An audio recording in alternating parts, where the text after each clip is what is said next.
All right, this is show number 81, recorded on April 30th, and we're returning from a 2-week break. Tonight I have Melissa and Jared on the show. How are you guys doing? Very good. Thank you for having us. Thank you for coming.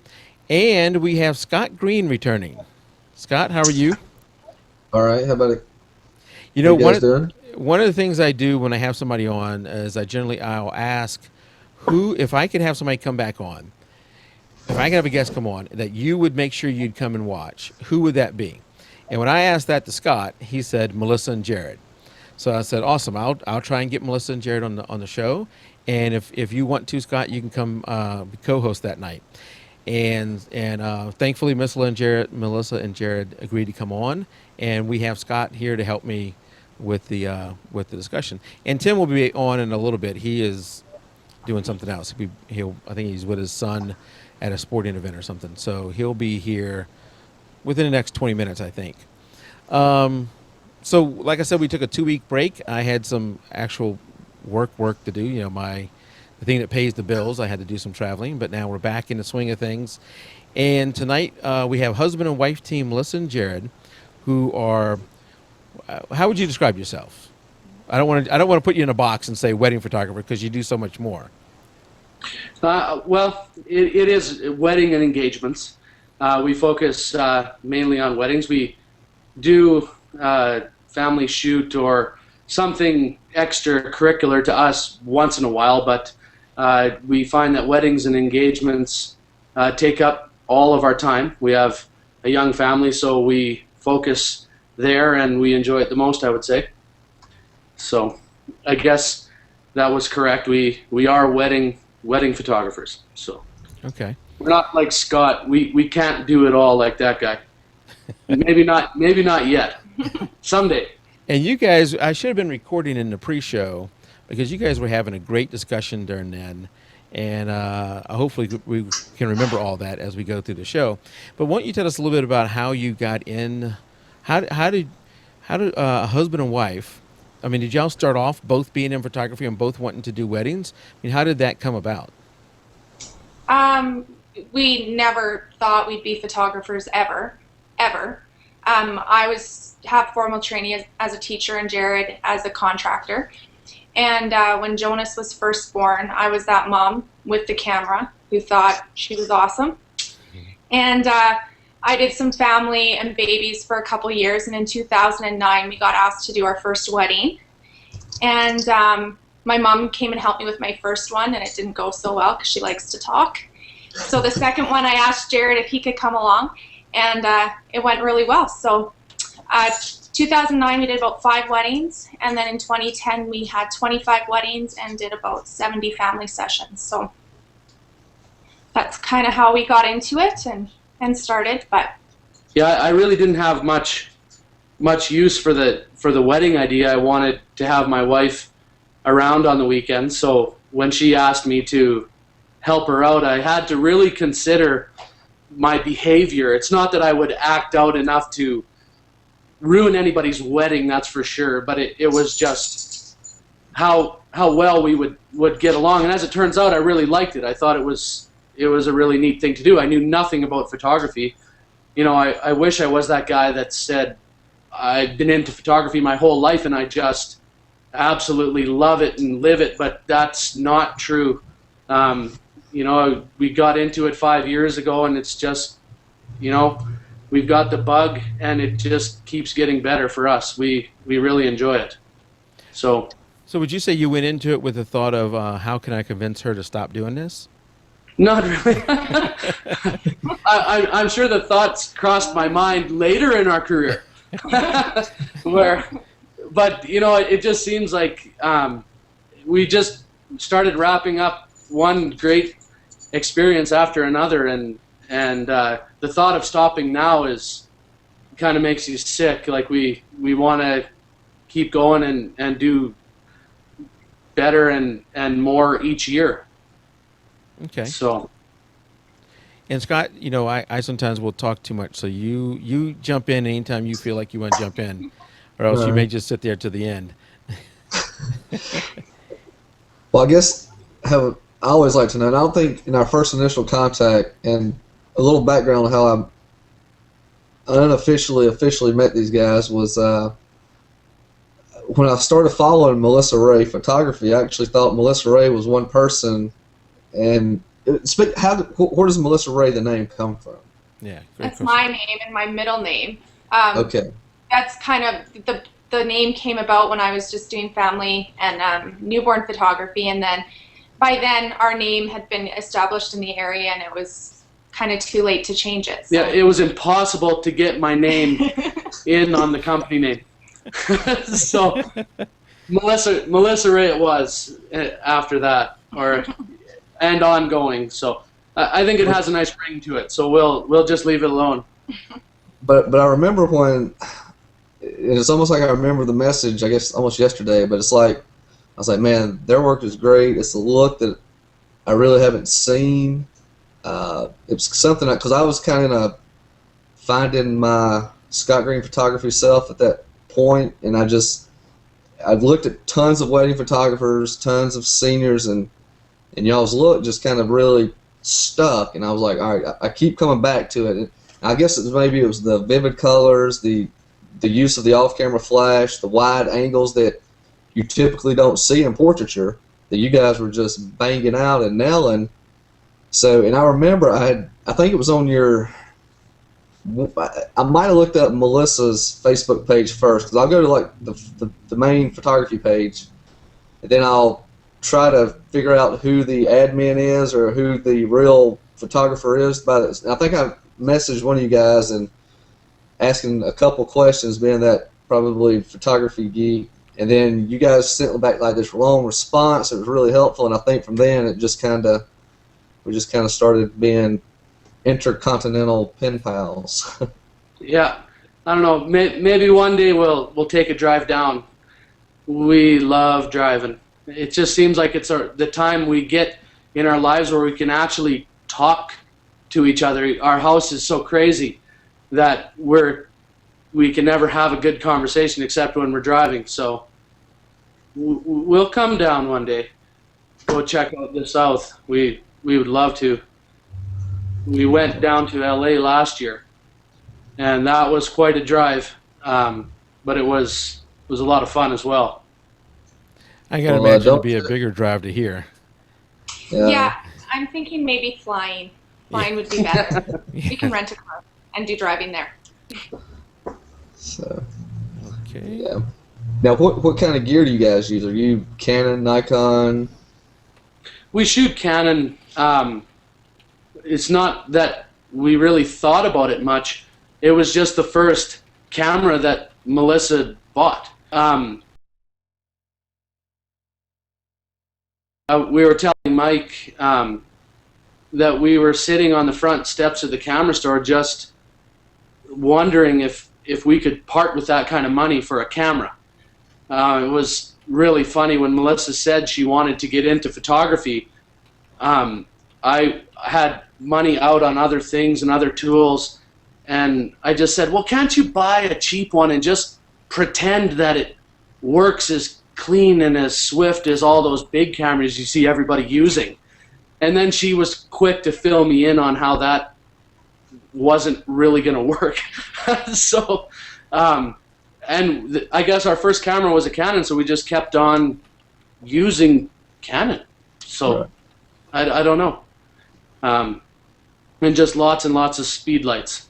You know, we use everything's a speed light with us. Yeah, I think that was one of the questions I'd asked like last year or a couple of years ago when we first contacted, was because I was one of those that wanted to bring in that look that you guys had, and you guys had a pullback shot of one. I think Melissa was up on a ladder shooting this engagement couple on like this old car. Oh, yep. And the pullback shot was the two speed lights side by side, and I think there was a diffuser umbrella or something there, and I was like, boom, that's probably because I was seeing the beautiful light that you guys were putting off with speed lights, and you can ask anybody that knows me now, I'm like pro speed light, because I've got like 6 speed lights, and I just use speed lights like crazy. So I think we use them just because they're so quick Right. and easy.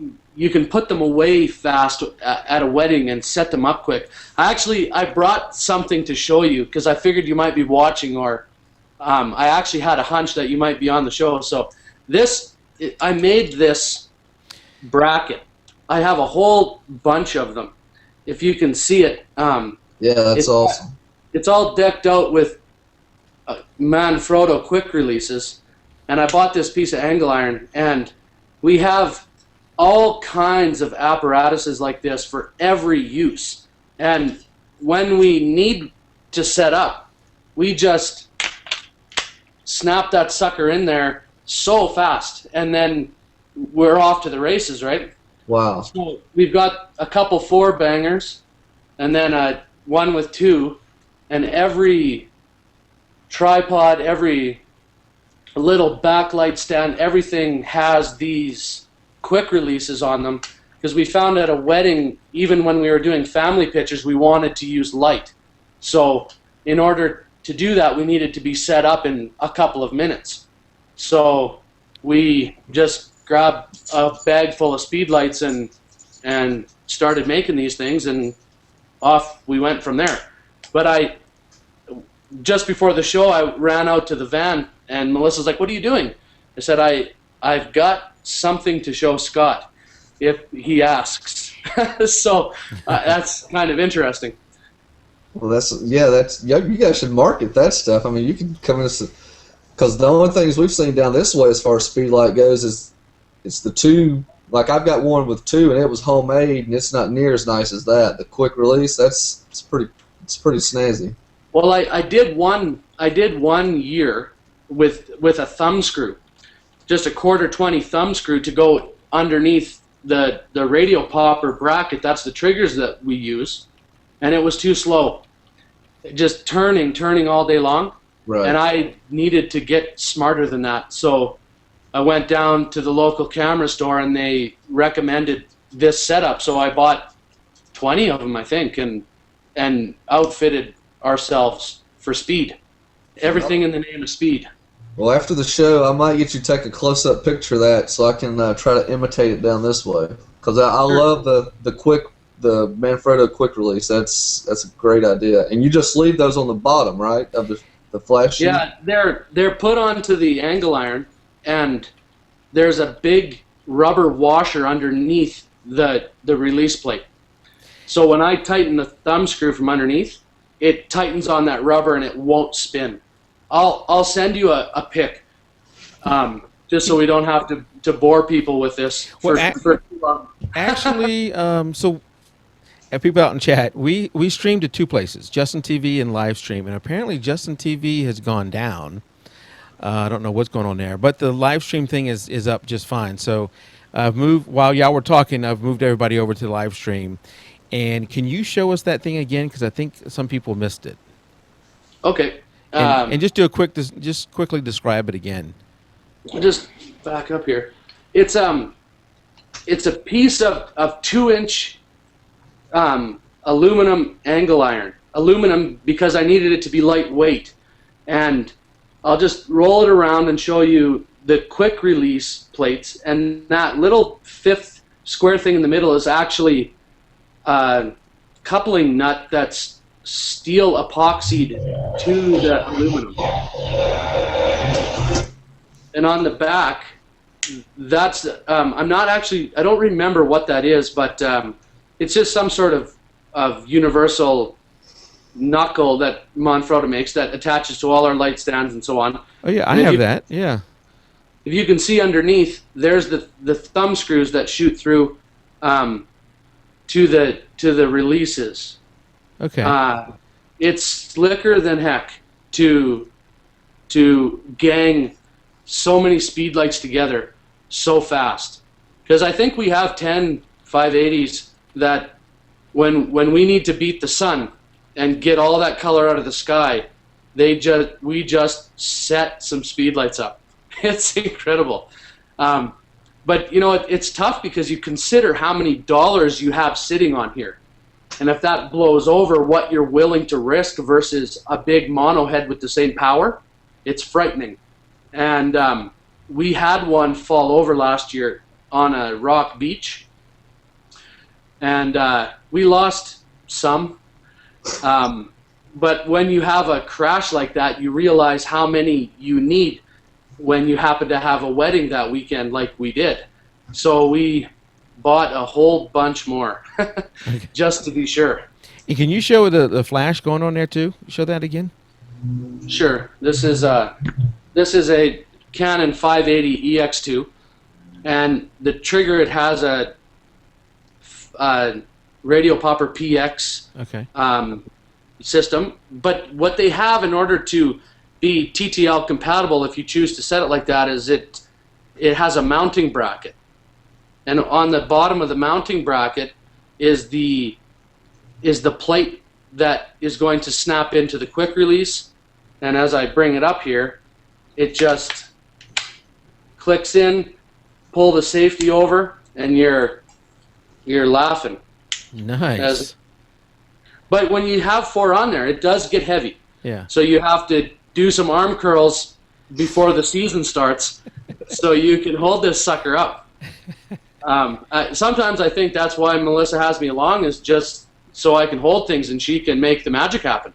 She's the brains, you're the muscle. Well,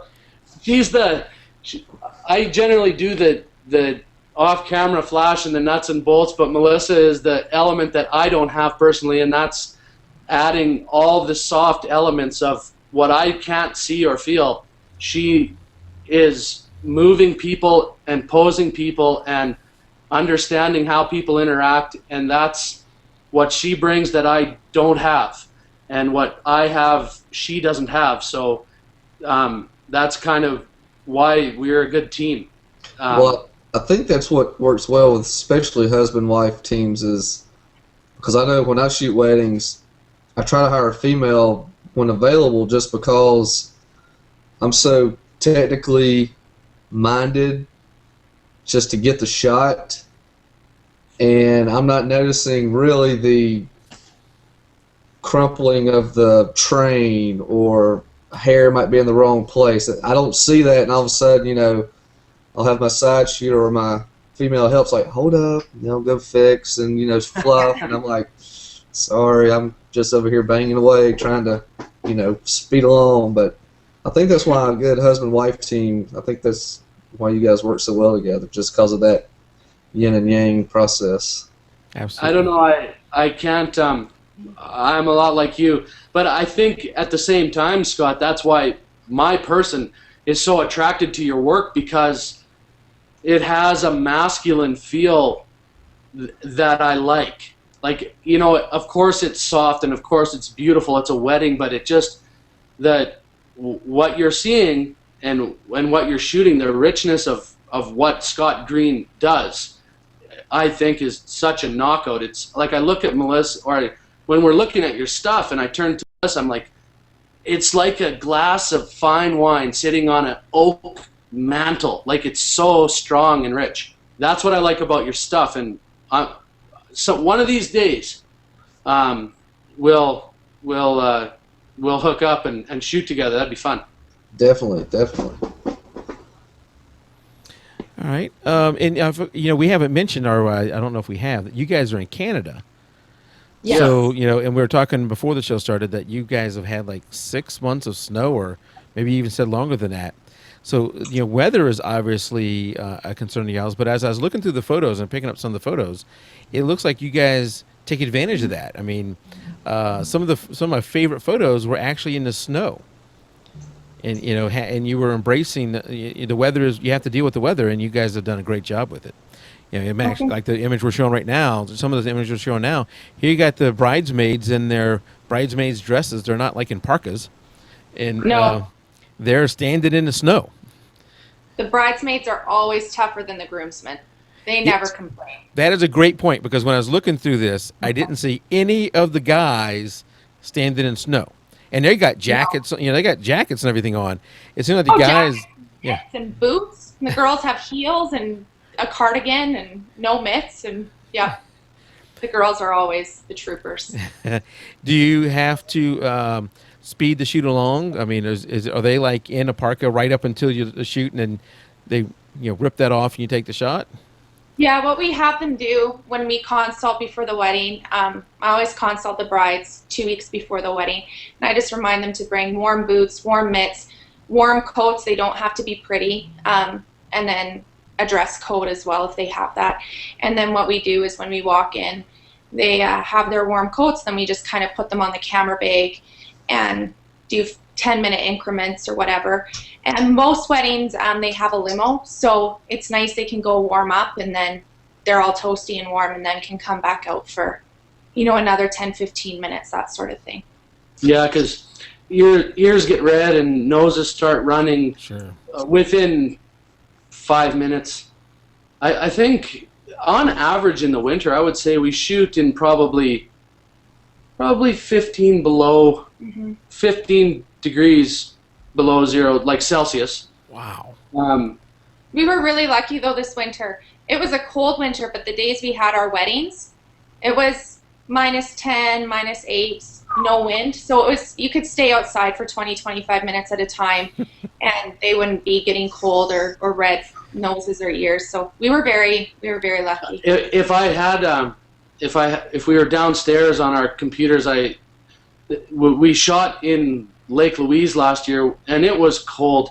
It was about 20 below, and Melissa has a picture of me in my goatee. It's just an icicle, frosted up, and I had the 70-200 on, and she took a picture, and I'm breathing this fog around my camera, and it just, and then kind of the alpine nature in the background. It was cold, but I guess if you want to be in it up here, and the phone rings for a wedding in the middle of winter, you just dress warm. Well, we're lucky too because we have the mountains so close, and the mountains are a hot spot for weddings in the wintertime with all the snow and the frost and that sort of thing. So makes it nice for us because it allows us to shoot kind of all year round. It's awesome. Yeah, so one of the questions I can't handle the heat though. That's my problem. If I was down there with you guys, I would be in the air-conditioned vehicle because I'm fair-skinned and I just can't handle the heat.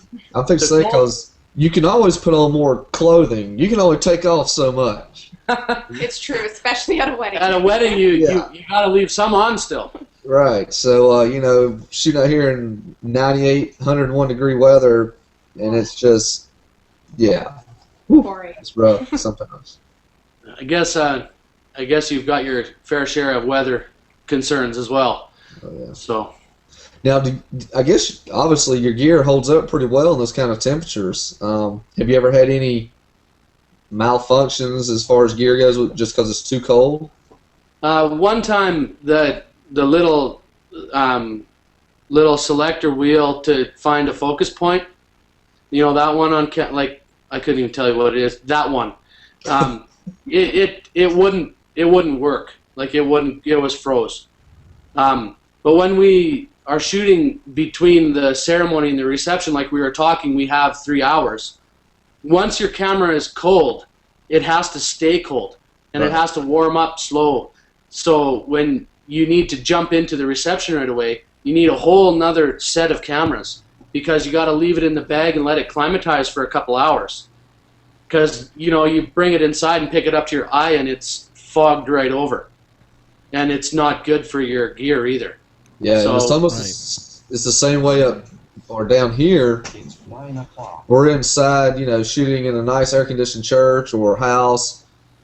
Bring your camera outside after being inside 3 or 4 hours, and you automatically go from 68 degrees inside to 98 outside, and boom, you just get instant, 98 like and 98 and 90% humidity too. Yeah, I mean it's just it's rough. You have to, and they always say that you're really not supposed to turn your camera on right away because the inside is also going through the whole condensation process as well, and water and electricity doesn't work well together. No. Yeah. So, I don't know. We just kind of feel it out when we feel the camera is ready to come out and start going again. We just have to warm her up slowly, I guess.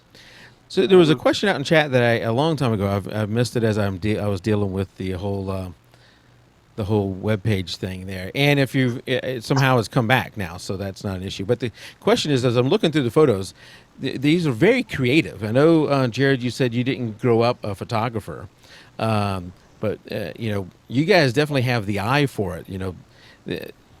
These are very creative shots. So the question was, how do you find your creativity? How do you create these scenes?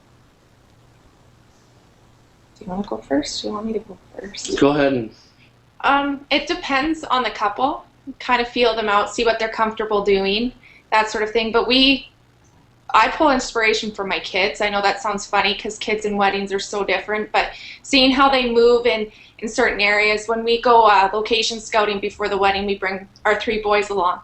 So seeing where they explore, that sort of thing, it helps inspire me.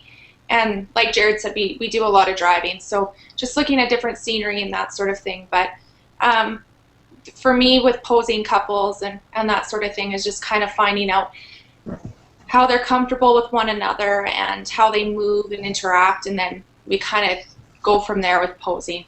But it really is we never know what we're gonna get.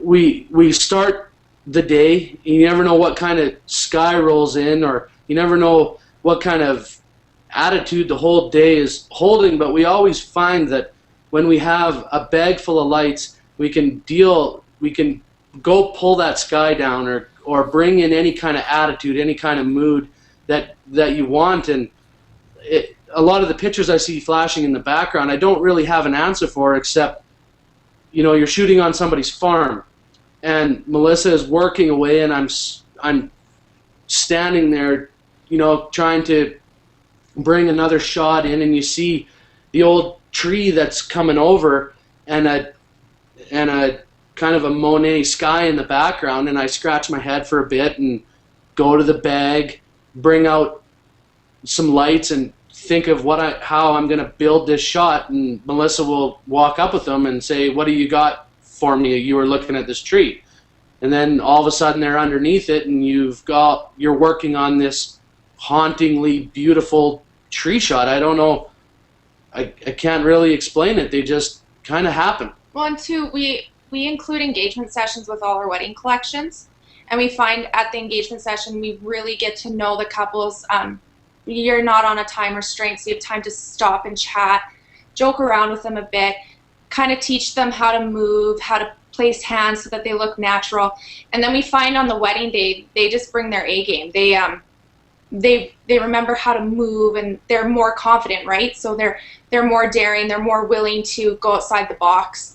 And it really helps on the wedding day, because you don't have that awkward, 20 minutes of, oh, they're telling me what to do, but should they be telling me what to do? And so we find that engagement sessions help a lot. And I like how the shots are so different from each other. So many different, scenes here that if you're a couple, you're not feeling like you got what the last couple got. You're getting something personalized to yourself. So I'm gonna ask this question word for word as it's put out in chat, because it was phrased really well. So where does one find a crashed plane on any given day? Go ahead. That is in just right outside of Las Vegas at Nelson Ghost Town.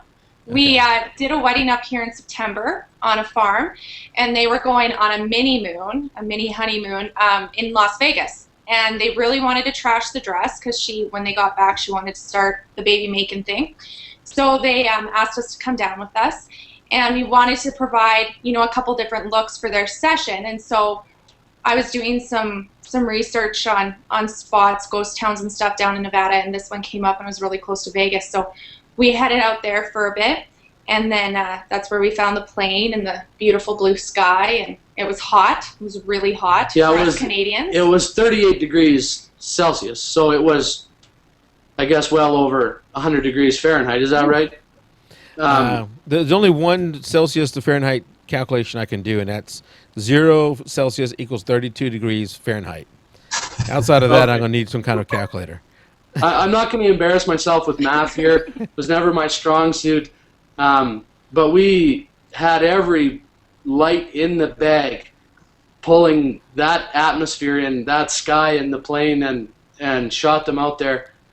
Yeah, it was. Well, she just wanted it. Candace just wanted those pictures to be completely different from their wedding photos. She wanted a really romantic country feel to her wedding photos, and she wanted to feel completely sexy for her Trash the Dress shoot. So we thought that the plane was kind of a good backdrop to get started on, and then as the sun went down, we headed back to the strip for a few shots. So chat room did the math for us. It's 89.6 degrees. Well, there you go. So really not that hot? No, not for down here. Not for down here. That's a nice fall day for us. Yeah, that's a fall day. Almost shorts weather. Well, I've got a question. Because I noticed a lot of you guys, like you said, you use a lot of lights to really, not bring back in the sky. And like I said, I'm a speed light guy myself, but I use mainly 2 at any given time. I have more that, but I try to shy away from shooting anytime around, midday to middle afternoon. I usually shoot late in the evenings. But how many speed lights like this shot here, or let me go back to that one, or just something where you've got high sunlight, about how many speed lights do you guys usually use to bring that sky back in? 8. 8. Is that?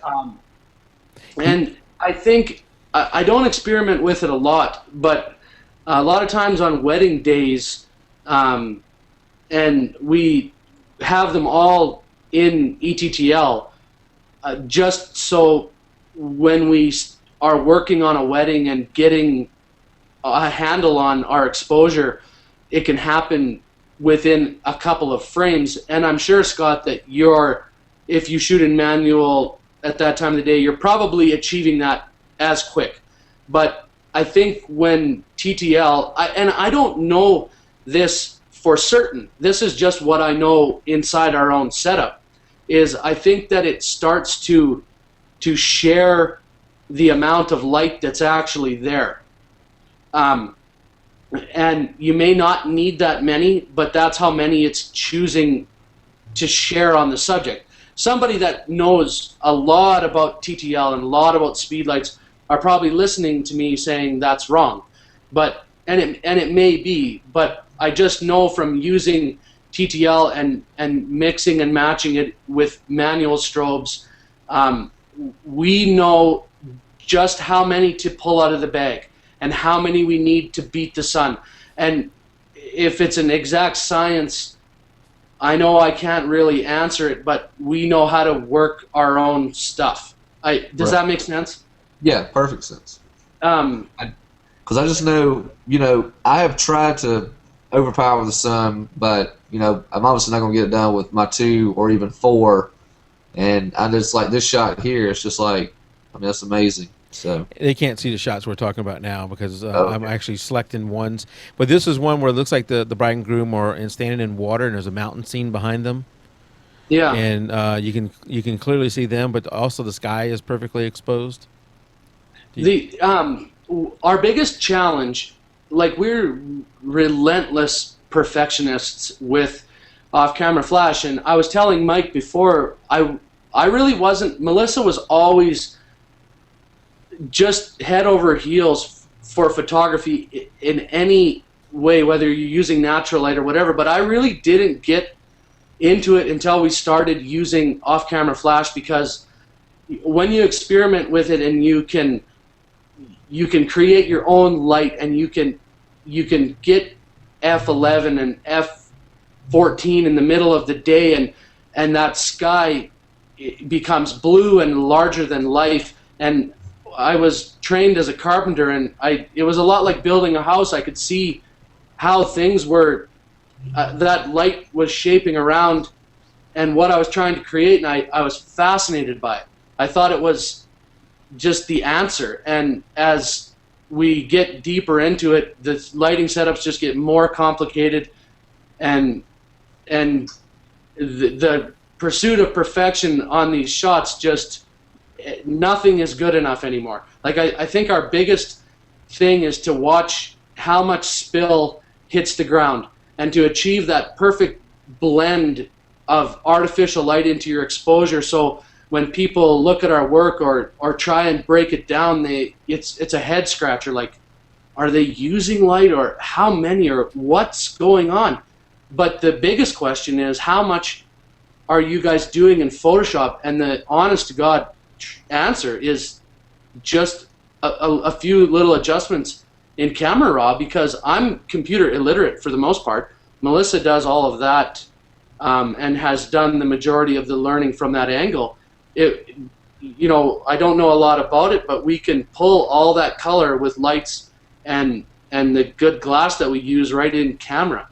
And you know, I hate nothing more than seeing an off-camera flash shot that, you know, there's that patch of disgusting spill that's hit the ground. And I find with these lights, if we're shooting in low light, or if we're trying to blend a lit shot into dusk where you're very susceptible to artificial light hitting the ground, you're aiming these with your hands, and you're choking them up, and you're just pulling the spill off the ground.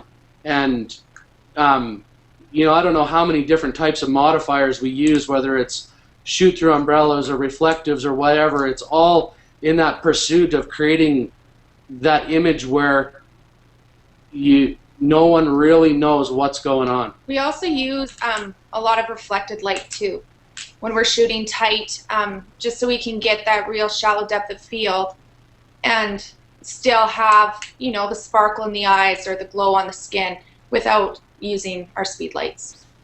So we always have our reflector with us too.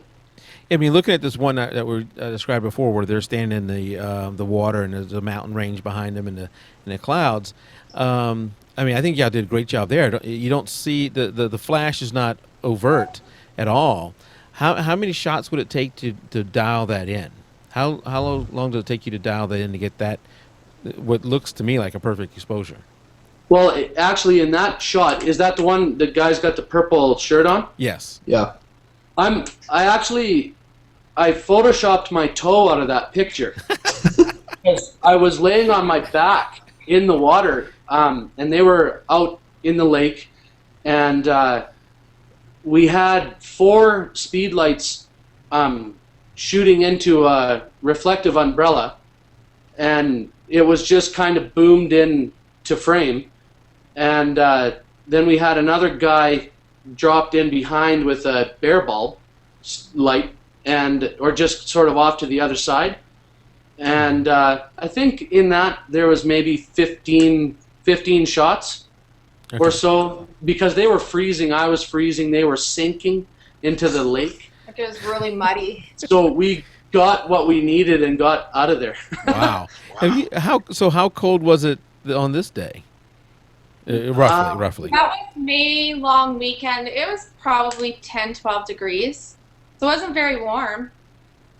No, the lake was freezing. 10 to 12 degrees, I'm going to just quick math, is somewhere Fahrenheit, 40 to 50 degrees. Yeah, it's not warm. Wow. For us, it was kind of warm until we got in the lake. But yeah, and you're laying in it, Jared. Here it is, yeah. Yeah, it was that time. Wow. Jared, you had a good point.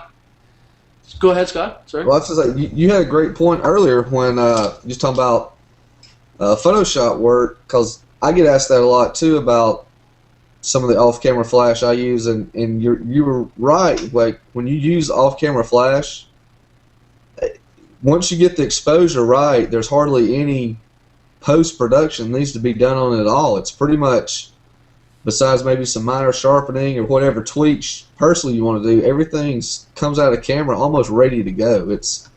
That's another reason why I guess I started using off-camera flash after looking at you guys' work. Is just, it's kind of low maintenance. I'm kind of a lazy person, and the less I got to do, the better off I am. So it's easy post-production. When you're getting a wedding or engagement session done, it's nice to be able, you know, for an engagement session, be able to edit it out in a couple hours, or a wedding for us in a couple of days. It's quite nice.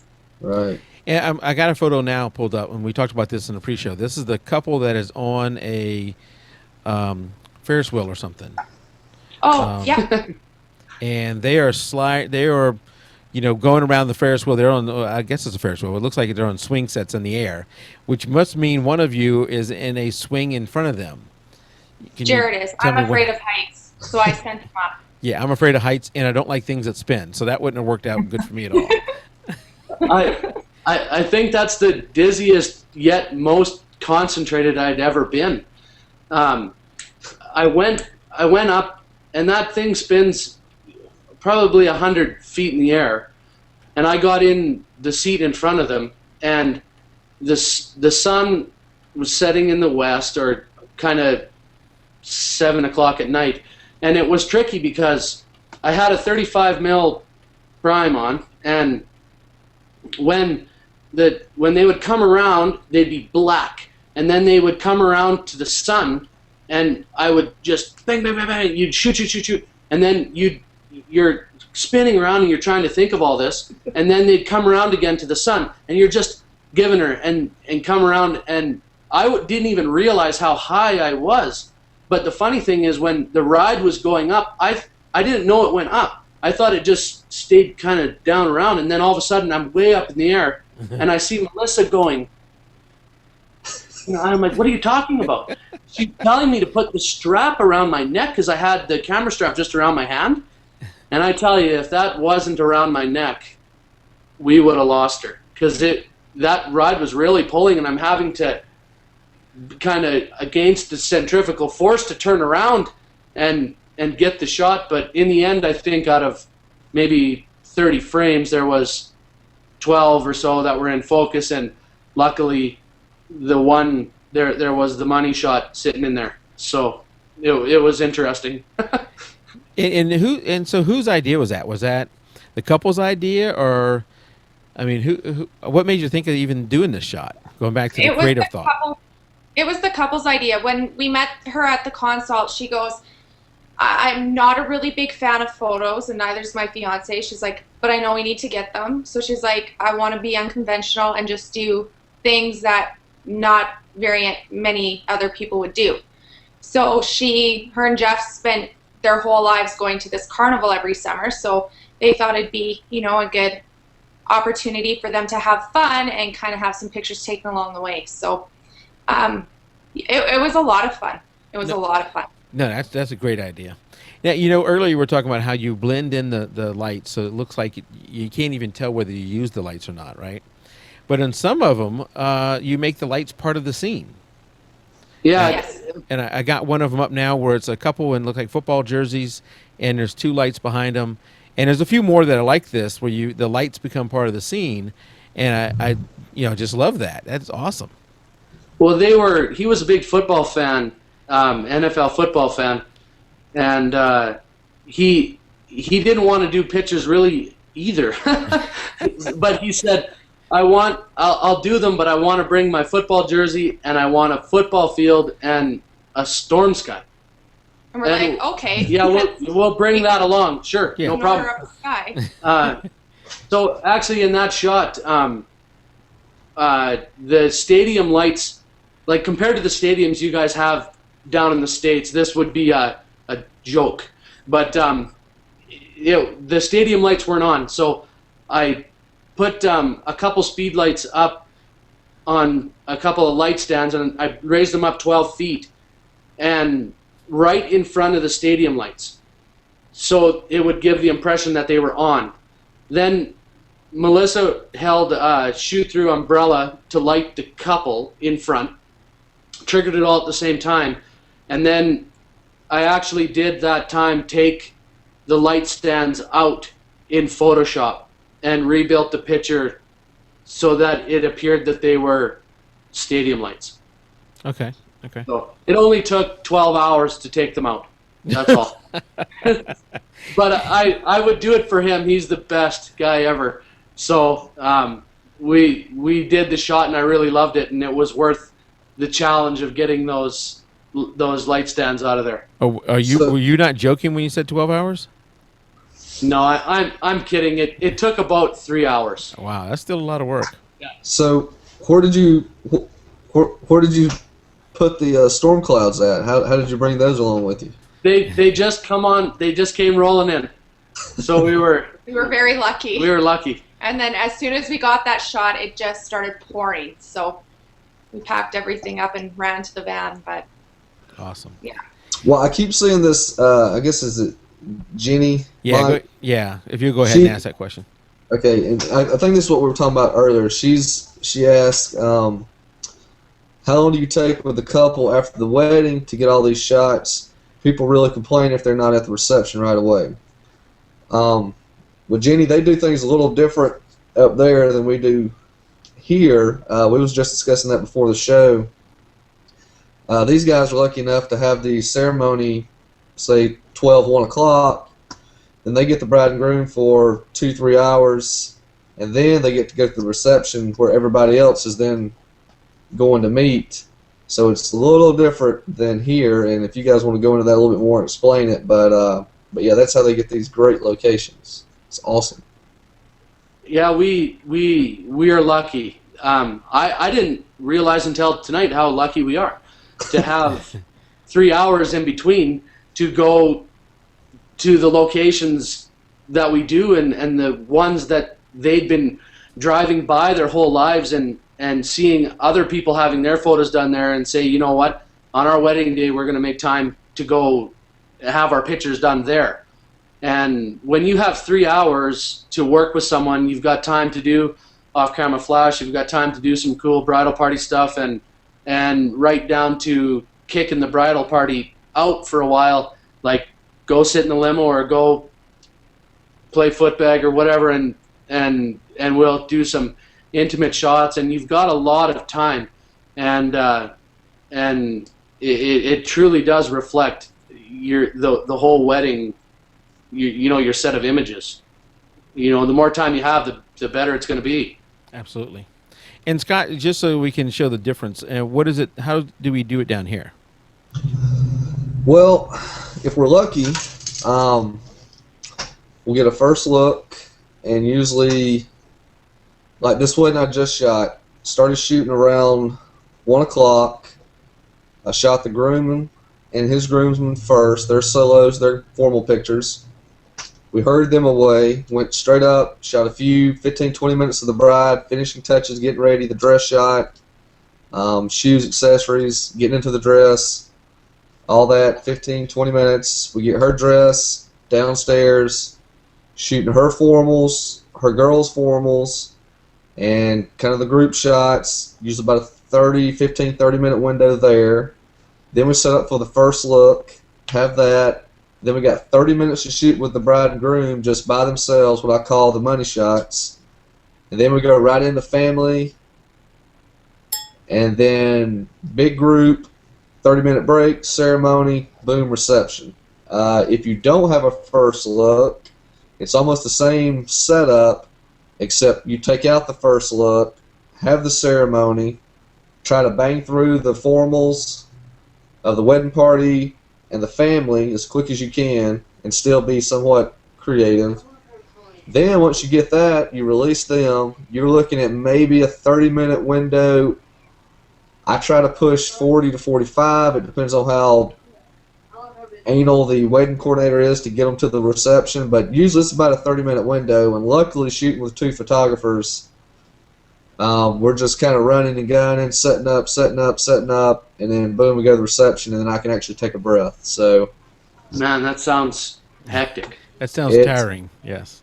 Yeah, it's so yeah, it's pretty crazy. That's why that's another reason why I elected to go speed light, for the simple fact, throw 2 up on a stand, I can tear it down, carry it with me. I can work it solo if I need to. So it's definitely run and gun, fast paced down here. So you know when I'm going through, I can go through and I'm like, okay, we got some great stuff, and it makes me feel better once I start going through. But in the moment, you just really don't even have time to think. You're going through things, and it's just like, let's do this, try that, boom. You know, you're just posing, moving light, and then next thing you know, you go through and it's like, okay, we got some great stuff. So, Yeah. but it is very fast paced.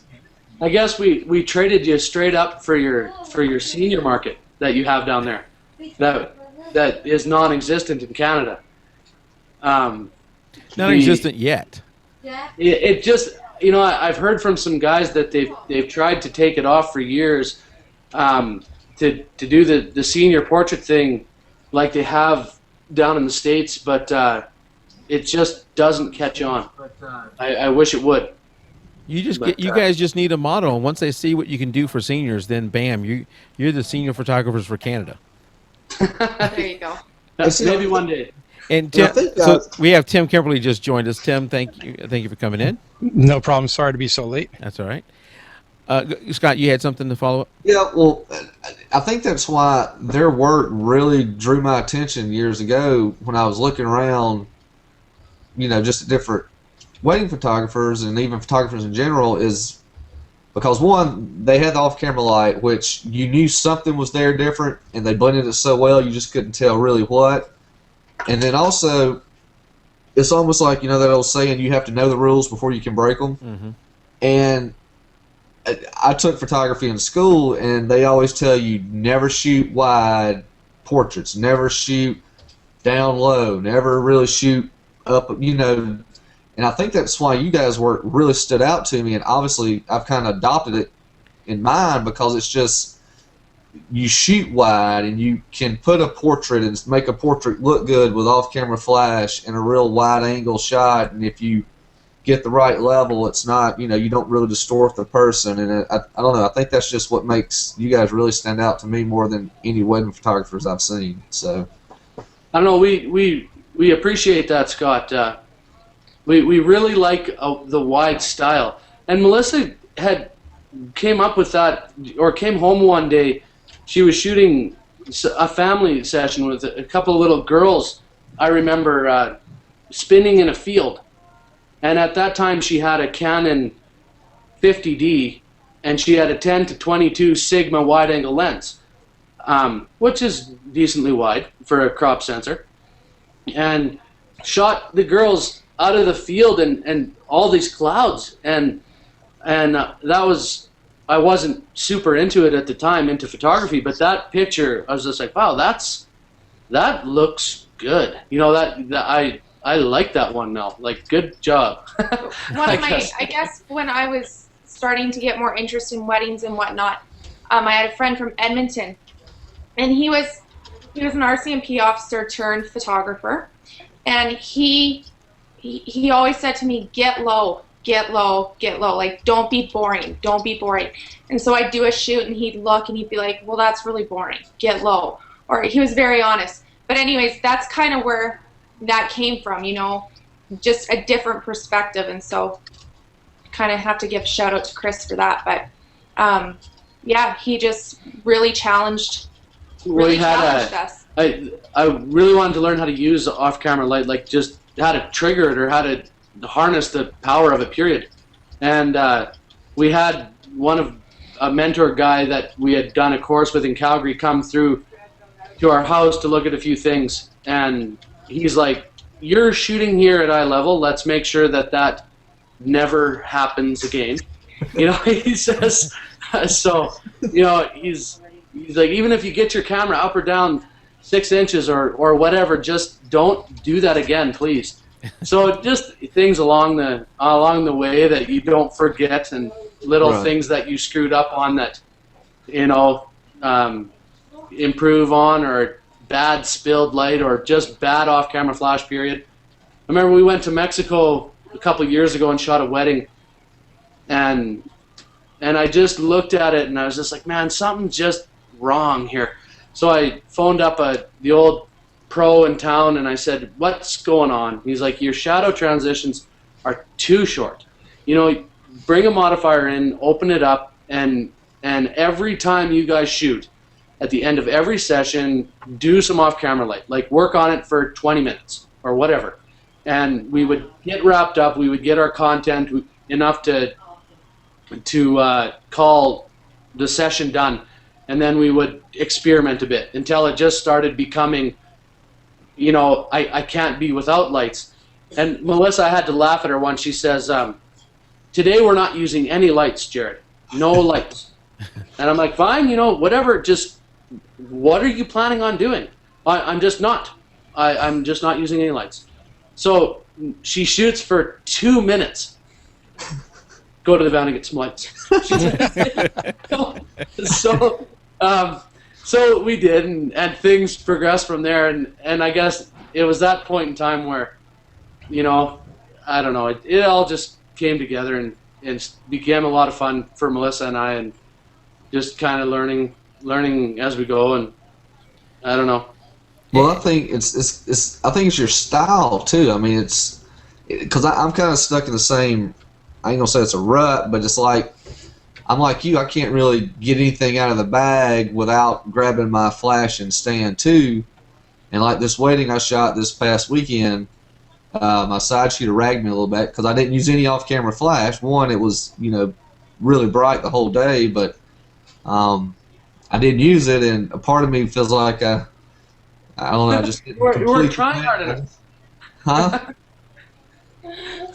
You weren't trying hard enough.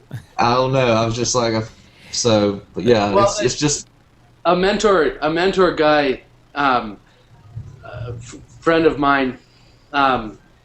He's a fantastic shooter and a better person. And he came up to me one day on the street and he said, I've been looking at your stuff lately and I like it. And I said, well, thank you. And he's like, but I know what you're doing. And he said, and the day you quit packing around them lights, I'm going to know. And then I'm going to accuse you of becoming lazy. So make sure you're not getting lazy on me and leaving your gear in the van, and keep searching for shots and ways to get it done. So that was a good reminder. Jeannie out in chat asked, so the off-camera flash is adding some depth to the photo. I mean, a lot of times when you look at a shot without off-camera flash, just natural light, it can look shallow. There's not any depth to the image. Where the flash adds some depth to the image. I think it's the question she's asking. I think that's very true. Like when we build a baseline of like just meter in what we're going to do, we're probably starting at an aperture of 5.6 or 6.3 just to start with, before we're adding any lights, and then we're stopping down from there. But like, don't get me wrong, we like shooting natural light too, where you get that softness to the shot and you get some foreground bokeh and you get some background stuff. And but I guess what I like about light is you're asking everything that Canon or Nikon or whoever has created in that glass and off that sensor. You're shooting all those lenses so optimum for color, like you're looking at f11 or better, and they're so sharp and so clean. And every color in the universe, that sky or that color of shirt, it's just vibrant and crazy right out of camera. When you shoot a little more open, your lens is not as clean, and it's just not as, that banging color just isn't there. But not to say that there isn't room for those shots, because some of my favorite shots are some of the stuff we shoot through apple blossoms, and there's the beautiful girl laughing with her fiance in the background, and it's just a totally different feel. Those are nice too, but it's completely different train of thought. I don't know.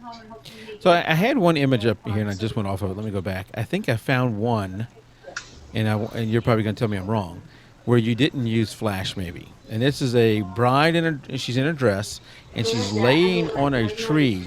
The tree is laying down. She's laying on a tree, and her head is near you with her legs going away from you, and she's got her hand, she's resting on her elbow. That was her wedding day. That was her wedding day? Yeah. She was awesome. That's such an interesting shot too. That was a milestone picture for us, for sure. Melissa always wanted to shoot a bride laying on a log, just had to do it. So I was shooting the guys, and I come walking over, and here Melissa has this bride on her wedding day laying on a log. And I'm like, what are you doing? Well, no, she wants to do it. So she was shooting kind of flat, and I was actually smoking a cigar with the groom, way kind of off to the distance, and I peek over and I see this angle, and there's no flash there at all. That was a 70 to 200 wide open at 2.8, and it was just like simply swinging the camera over and squeezing that shot. But when I say it's a milestone shot, we were driving home after the wedding, and I was looking through the reel, and when I saw that shot, I said to Mel, I'm like, you know what? This is the first image we've ever shot that I like. You know, it's beauty. Like, this is what we see in people that we look up to, and it just had that quality for some reason. Like, it was just that nice, and that one just doesn't get old for us. No, I picked it because it looked like, it's art to me. Plus, it also looked, one maybe I could find one that you didn't use flash on. So, did she know you were taking that picture, or was she looking at Melissa at this point? She was looking at Melissa. So she didn't even know you were taking this picture? No, we posted it the next day to Facebook, and she called me. They were on their way to their honeymoon, and she called me, and she goes, Shane and I just love that picture so much, and she's like, I didn't even know you guys were taking that. We were just celebrating with a little cigar over the way of what Melissa was doing. Now, is this during that 3-hour window after the wedding and before the reception?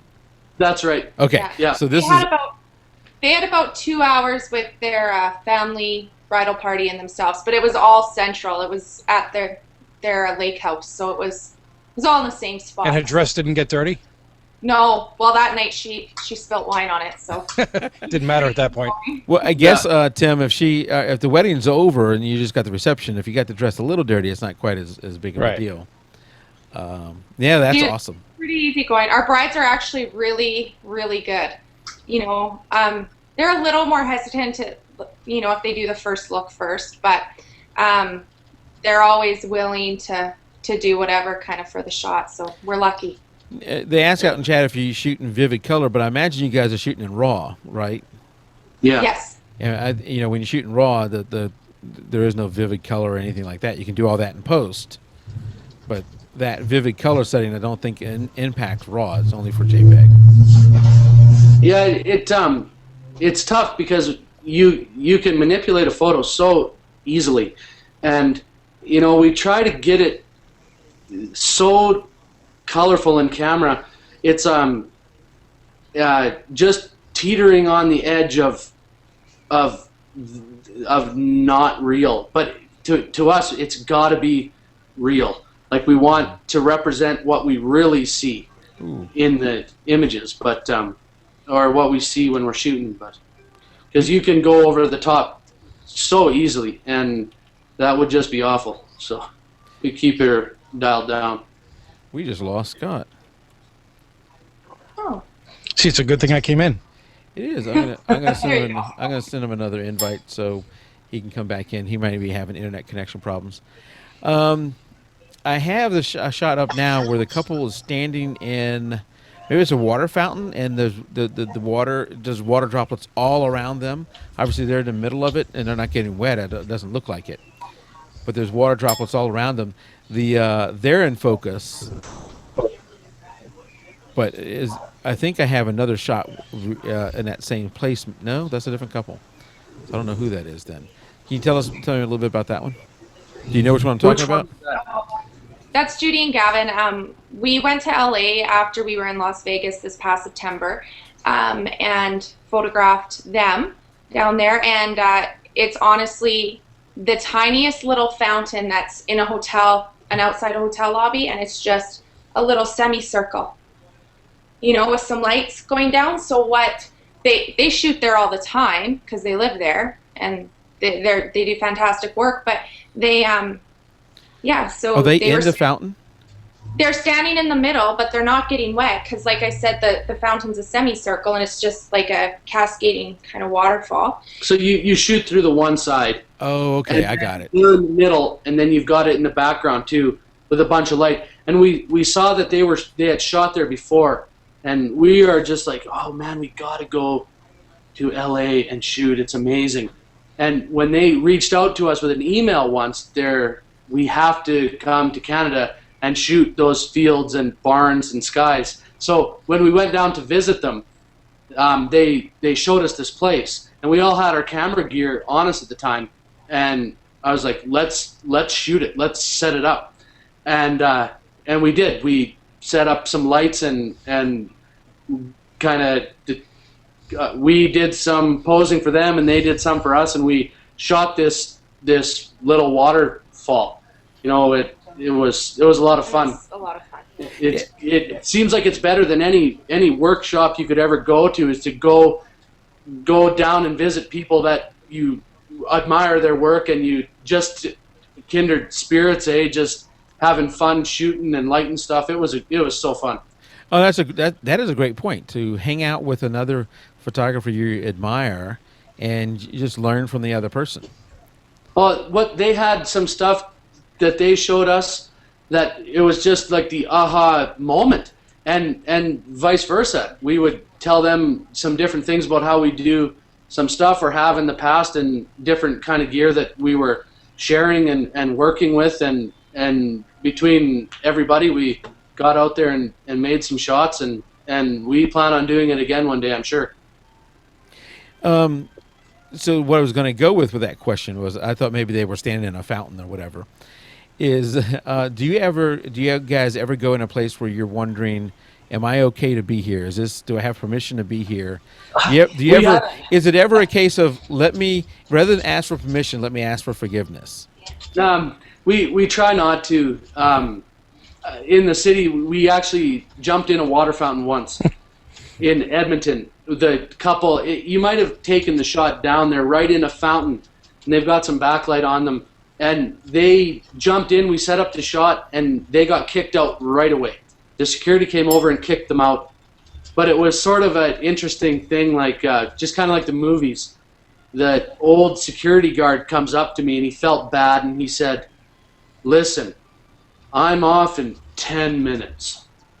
And that's all I'm going to say."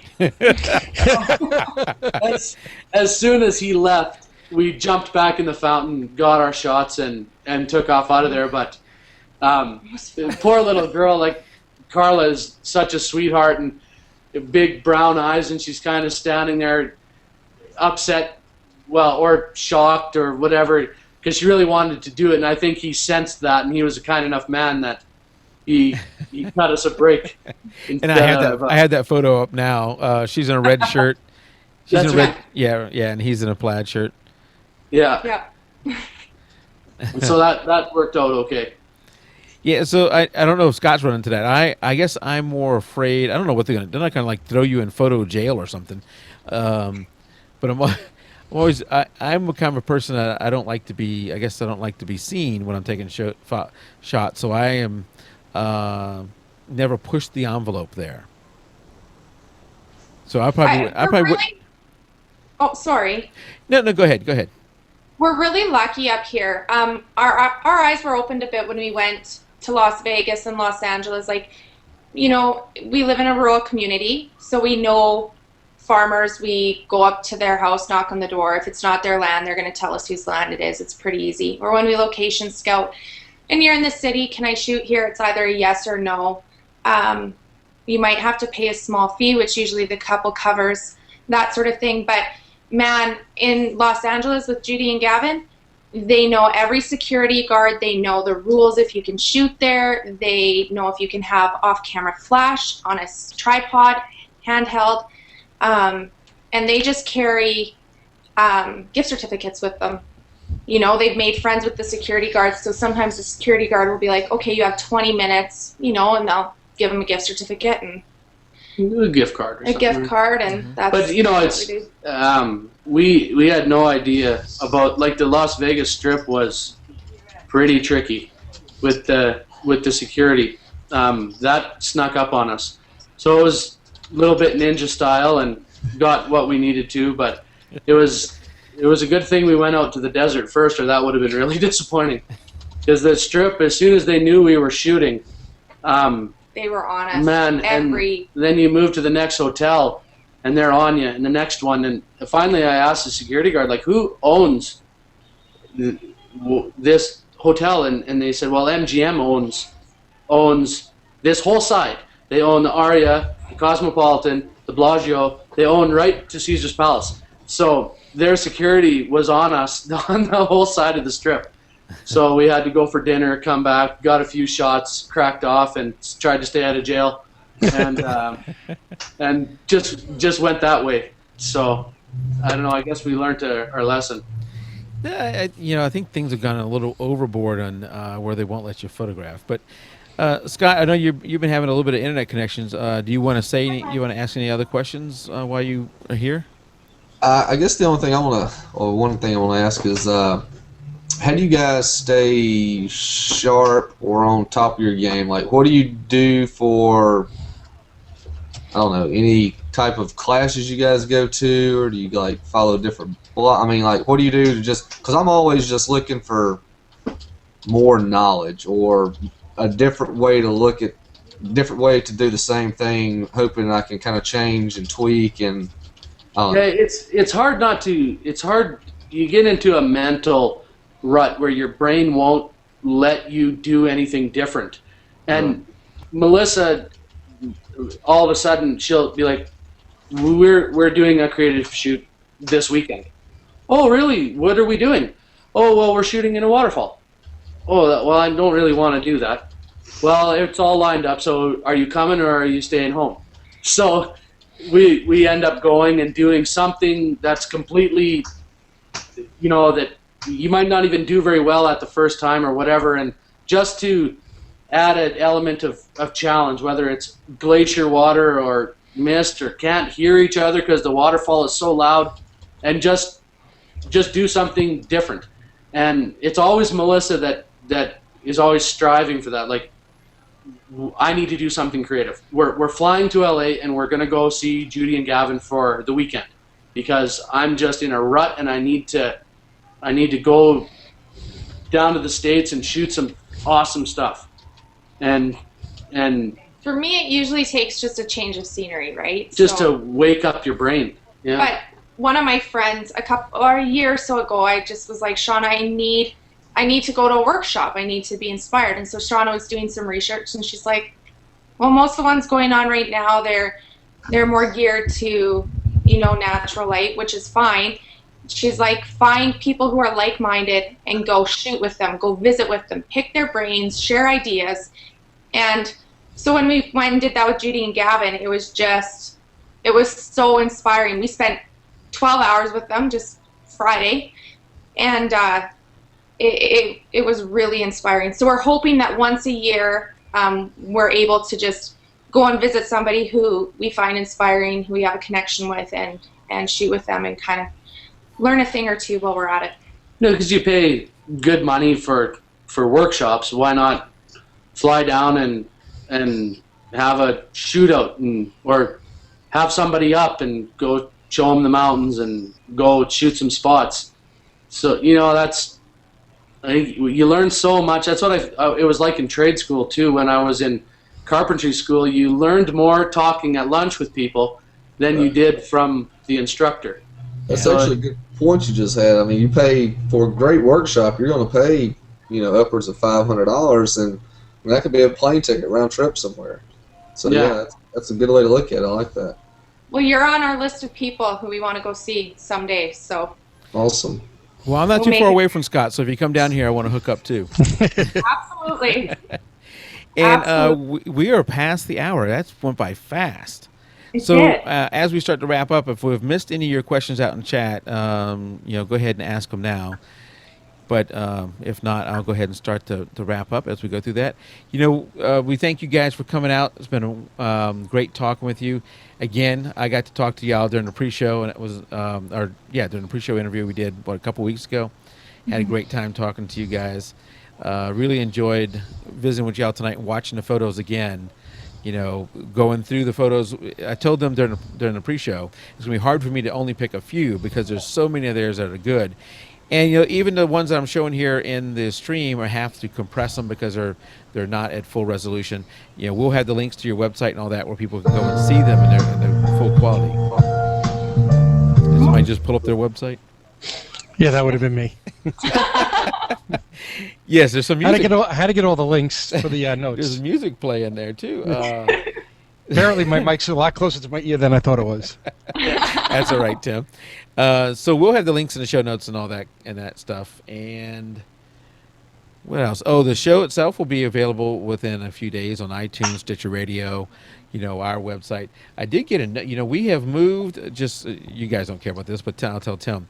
We've moved our the hosting of our site from the West Coast to the East Coast because the West Coast was having so much trouble. And I just saw a Twitter announcement that at 8 p.m. Pacific, they're shutting down the East Coast side for maintenance. They're chasing me around the globe. Everywhere I go, they shut it down for maintenance. Well, Mike, What's that, Scott? I was going to say something real quick before we get off the air Sure, because of your comment about my BlackBerry post the other day. I finally stepped into the iPhone age. Oh, good God. Oh, I'm sorry. I apologize. Do people still buy iPhones? Why would you buy that? It must have been on a deep discount. Well, Mike made fun of my BlackBerry. He's like, you posted a BlackBerry picture. Well, yeah, BlackBerry is pathetic. Well, at least you made a slight step up. I mean, it's not like you got an Android phone or anything. iPhone all the way. And anybody listening, I just You can have mine, but I have cracks all over the front of the glass now.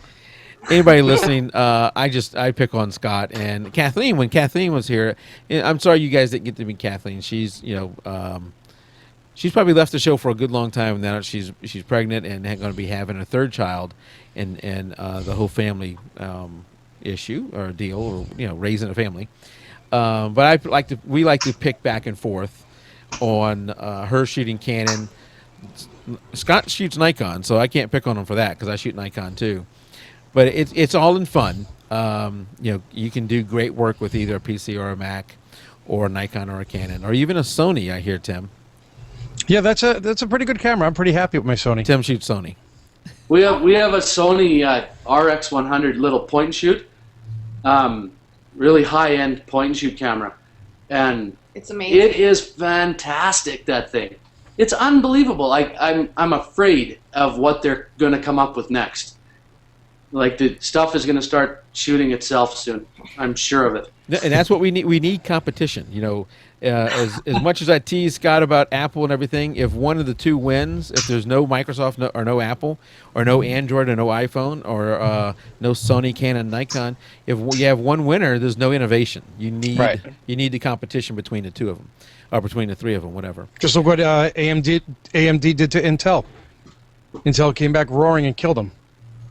Yeah, well, that's a whole nother discussion. I knew I was going to set you up there. And speaking of contests and challenges, whatever, our April contest ends today. Where every month, Jared and Melissa, we have a photo challenge inside our Facebook group, and we have about 750 people in there. And this won't fit maybe for where you are, but the theme of the contest this time was spring. So it may not have hit where you live. No, well, in August we'll check into that contest. So the theme for April was spring, and that is the last time to enter is today. So actually, if you're listening to this on iTunes later on, it's already too late. But it's probably not too late to vote. You have to be a member of the Facebook group to enter the challenge and to vote on the winners. I think Jeannie out in chat, I don't know if she has picked the top. She won, so the winner gets to pick the following month's challenge. I don't know if Jeannie has picked the thing. She gave me several ideas, but I need to go back and check and see if it's final. So the May one will be starting up tomorrow. The May one will be starting up, and then we'll announce the winner of the April one next week. So go out there. It's a great way to shoot something maybe you don't always shoot, because we have a different theme every month. And it's a good way to get you out and shooting. If you remember, we have an Amazon, a Newegg, a DreamHost, and now even a Topaz Labs affiliate link. That you can go in and go to our website, click on those links, and go make whatever purchase we're going to make anyway, and the show will get a slight credit. From Amazon and from Newegg, all those funds go toward contests of where we give stuff away. Like we've done in the past. We need to do a giveaway coming up here soon, Tim. I think we have about $270 that we can do another giveaway. Cool. And members of our Facebook group get to vote on what that next giveaway is. I think that's all the announcements I have. So we'll be back next week. We did take 2 weeks off, announced at the beginning of the of the show. And I'll tell you, Jared and Tim, Jared and Melissa, I have done. This is show number 81, so I've done 81 of these, and we've had anywhere from 5 people in chat to 250 or so. And it's always been fairly easy. It's easy talking to you guys and all that stuff. So when I had to, for work, talk in front of 200 people and do a presentation in front of 200 people live, real life, I thought, how hard can that be? I've been podcasting for 81 shows. It is a entirely different thing. It's a whole different thing. And part of it is because there's 200 people out there that can affect your career, and they're live. They're right there.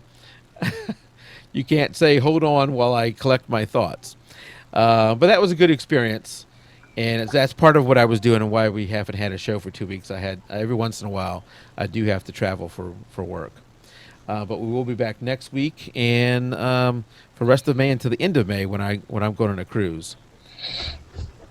So looking forward to that. You're cruising. I am cruising. Where are you going? We're taking a family. We're going to Royal Caribbean down to somewhere in the Caribbean. This is one of those many things, and this is bad, but my wife plans them, and I just show up. Sort of like our wedding. Wife planned it, and I just show up. I did have to do a little bit of the when she wanted to go pick out crystal and china and all that kind of stuff. I had to go do a little bit of that. But most of the time, I just show up when she tells me to My show wife up. would have been happy if I didn't go because I picked everything. Well, I didn't pick anything. Oh, I did. She's like, this is supposed to be my day. So the way I pick it is the first thing she shows me, I say, yeah, that's fine, let's go. And so I only had to go out the first day. The second day, she did all that. Anyway, we're getting way off topic. I need to go ahead and end the live show. Everybody out in chat, we thank you for coming. We had a little bit of disruption, but that's why we go to 2 sites. We stream to 2 sites. So if one messes up, you can always just go over to the other one. For some reason, Justin TV had an issue tonight, and then it came back. Everybody out in chat, thank you for coming. Melissa and Jared, thank you for coming. And until next week, keep it raw. Good night, everybody. All right. That's it.